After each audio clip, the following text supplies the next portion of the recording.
a very simple question to mostly the men and boys over here.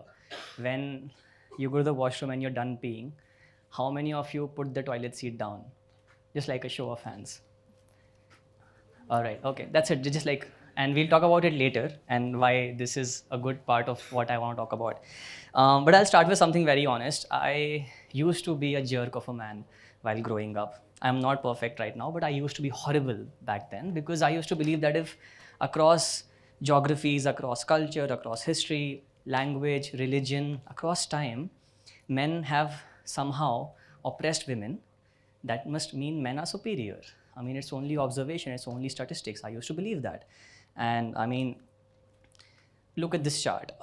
Even in our modern civilization, modern society, women really haven't had leadership roles. So in my head, I used to think that is patriarchy natural proof of male superiority?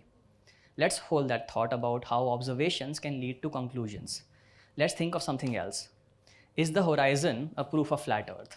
Honestly, when I see till the end, when I observe my world, when I look out, I see flatness.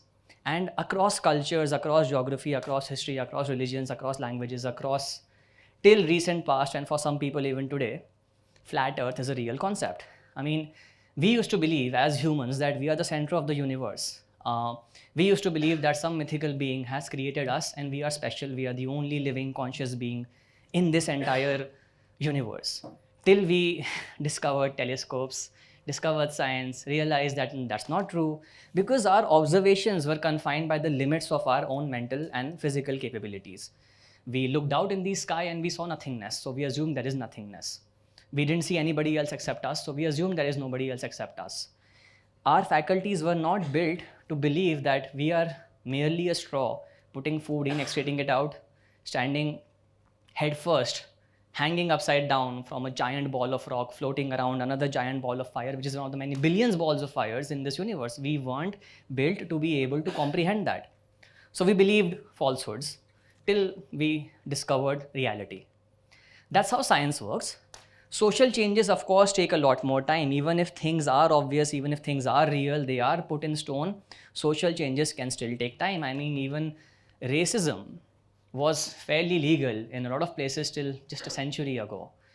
A lot of discrimination still happens today, even though we have basic universal human rights as a concept. So science can maybe tell you facts in black and white. Social changes take time. And that brings me to a very important point. We as humans are a combination of that, right? We as humans are a combination of both science, maths, facts, and our personal emotions, our feelings, our society, our externalities. As a group, we might take decades, centuries, millions of years to change who we are. But as individuals, we can change our habits in very little time. I mean, I used to be a baby, pee in my pants and eat my nosy. I don't do that anymore mostly. I learned that it's not hygienic, it's embarrassing, I should not be doing it. It's also a factor of age, growing up, but it's also a factor of social conditioning and me changing my personal habits based on my observations. In fact, New Year resolutions, a lot of people start going to the gym overnight. Maybe they do it for a month, but they still do it. So we can make personal changes in our lives. And that's what I want to talk about, and I talk about regularly with a lot of boys and men in my life. And because there's an undercurrent in today's world, because of the internet, because of social media, because of easy access to information, which might not be true, let's not contest that, but there is a lot of content being thrown our way, and a lot of boys and men end up believing, because of these undercurrents, that feminism is out to get them, that the world is turning upside down, and fine, you've been the oppressor, now you're going to be oppressed. Let's not contest the truth and false of it. I am focusing on the little boy, on the young man who's watching that and ending up believing it based on his observations. And of course, a lot of women as well, a lot of other people as well. I focus as a man on other men because I share experiences with them. Because I believe men are nice, individually humans are nice. As a group, we might have issues, we might have our faults. If I put a single human being in front of another human being and tell them to hurt this person, they will not do it. There has to be reasons why they do it. And we are here to tackle those reasons. A big problem is with young men and boys, because observations build your perception of reality, And those observations come from experience. They come from shared conversations. They come from facts and numbers, yes, but they also come from people, right? A lot of boys and men don't get to share common spaces with women in their life. It's in our country, across the world, unless you have a mother, a sister, a wife, maybe a couple of friends. That's it. We don't share real world experiences with women. And that creates a distance. No matter how much or how hard or how intensely a group will talk about their concerns and their issues, if I have never seen them happening in my life, if I have never faced them, it's going to be difficult for me to be able to fully appreciate and accept that something wrong is happening. Let's take a very simple example. A lot of boys and men think women aren't funny, which is fair. I don't have common experiences with them, and to be funny, to have humor, you have to be relatable. You have to be able to create content. You have to be able to make jokes that the other person can understand, and that requires a common context. If I make a joke about Gabbar Singh with a man in Ecuador, he will not understand it. He has no common context. He doesn't know who Gabbar Singh is. No matter how funny my joke is, no matter how entertaining my content is, if they don't have a common set of experiences with me, they will not be able to appreciate it as well as somebody who has them. Women find women funny. But as a man, if a woman creates a period joke, I will not understand it, period. I haven't experienced periods. That's it, right? So the idea that a lot of young boys and men have been told these days that feminism is versus men versus women, I think it's not. It's just common sense. Feminism is common sense. It's just that the sense is not that common because we don't have common experiences. It's good people versus bad people. It's niceness versus not niceness. Is just that because I don't have the experience of the not niceness that women have, I don't realize that something not nice is happening. Then a simple question can be asked. Well, if it's that common, if it's common sense, if it's nice and not nice, why just not call it humanism? Why call it feminism? Let's look at a conversation. You go to a doctor and the doctor says, you need an organ operation. You ask the doctor, which organ, right? He says, obviously all organs matter, dude. I know that, but which organ? Is it my heart? Don't you think brain is important? Is it my brain? Don't you think lungs suffer because of the AQI? I will get fed up, right? Name the damn problem. And that's the thing. You have to name the problem to then tackle it. If it's gender-based conversations, it's with gender-based issues that have caused these disparities in who we are and how we operate with each other, you have to put the gender into the conversation to then focus your energies, to then focus your efforts to make the right changes. That's why you would call it feminism and not humanism, even if it's common sense. Fine, if it's common sense, but we still call it feminism, why should I care as a man? Why would I willingly give up my seat at the head of the table? Why would I let go of my privileges? That's not common sense. I have money, why will I donate it? I can do it out of goodwill, but why will I actively do it as a part of my daily lifestyle? Do men live in isolation? No. Let's remove women from the conversation. Let's only talk about men and boys. If my mother is empowered, it's good for me. If my wife is empowered, it's good for me. If my sister is empowered, it's good for me. If I'm a boss and my employees, who some will end up being women, if they are empowered to be their best selves, it will be good for me and my bottom line. So even if it is for women, it helps men. The thing is, it's not for women. Look at International Men's Day. A lot of boys and men are being told that, hey, no one cares about you. The world doesn't care about you. We only do things for women. The UN has Women's Council. It's women's ministries, women's welfare. It's International Women's Day. Where's Men's Day? Searches for International Men's Day rise up on International Women's Day because men ask, where is International Men's Day? There is an International Men's Day. On that day, nobody talks about it, not even the men.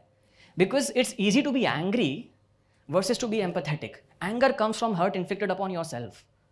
Empathy comes from hurt inflicted upon somebody else. So asking the question, where is my day, is an easier question to ask when somebody else is being celebrated. And that's what's happening, and that's what we want to, at least I want to tackle. Cricket has outperformed other sports in our country. We have a lot of investments in cricket. But when someone like Vishwanathan Anand talks about sports, when someone like Neeraj Chopra talks about sports, someone like Saina Nehwal talks about sports, it's not just their sports or their careers that get benefited. We get more infra put into our other sports. We get more focus on other athletes. It benefits everyone. When one person stands up for their rights, others get inspired. That's how feminism has also helped men. A lot of other objective ways, that's Googleable, but it has also involved men and improved men's lives in that conversation. A final question a lot of boys and men then ask is, fine, call it feminism, okay, it is for me as well, but then I hear all men are trash, I hear that all men are sexist. Does being born a man make me a sexist for human being? I didn't choose my gender, I was born that way, and I didn't choose to actively create this structure. How am I sexist? Sexism is a choice, but privilege is handed. And to take that handed privilege and use it, that is not entirely fair. To share that privilege is fair. You didn't build that privilege, you were born that way, so it's not yours to consume. It's yours to share. And that's what I believe that men and boys need to do. Talk to women have been doing it for centuries. They've been doing and talking and fighting for their rights and their respect and how they believe the world should be for years now. I think men need to participate, because if a young boy is watching content, it will be easier for him to relate to another man talking about something.